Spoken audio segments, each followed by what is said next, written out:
Hi అండి. ఈరోజు సాయంత్రం మంచిగా 4 చిక్కుడుకాయలు తెంపుతాను చూడండి. హార్వెస్ట్ చేస్తున్నా. ఐ థింక్ తెంపబుద్ధి కాలే కానీ ఇంకా బాగా చాలా వచ్చినాక తెంపుదాం అనుకున్నా. కాకపోతే ఇంట్లో ఏం కూరగాయలు లేవు. ఏదో ఒక పూటకి వెళ్ళిపోతుంది కదా అన్నట్టు తెంపుతున్నా. కొన్ని చిక్కుడుకాయలు, 2 పచ్చిమిర్చి, 3 వంకాయలు తెంపి పావుకిలో టమాటా తెప్పించి కూర వండేసాను. మా ఇంట్లో టమాటా చెట్టు ఉన్నది. ఫుల్ ఉన్నాయి. 1 కాదు 2 కాదు నిండుగా ఉన్నాయి. ఈసారి ఫుల్ వీడియో పెట్టినప్పుడు చూపెడతాను. అంటే టమాటాలు పండినప్పుడు హార్వెస్ట్ చేసేటప్పుడు చూపెడతాను ఆ చెట్టుని. కాకపోతే ఇప్పుడు నార్మల్గా చూపెడతా. ఎన్ని ఉన్నాయో మీరే చూడండి, షాక్ అయిపోతారు. కానీ నేనైతే ఫుల్ హ్యాపీ. మేము వేయకుండానే ఈ చెట్టు ఇలా రావడం ఇంకా చెప్పలేనంత హ్యాపీ. మేము కూడా చిక్కుడుకాయ చెట్టు వేస్తే మంచిగా ఉండు అని అనుకున్న మనసులో, కానీ వీలు కాలే.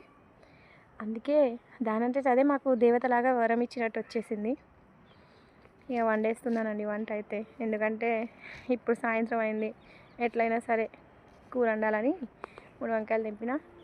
ఓకే, బాయ్ అండి. Please like and share, comment.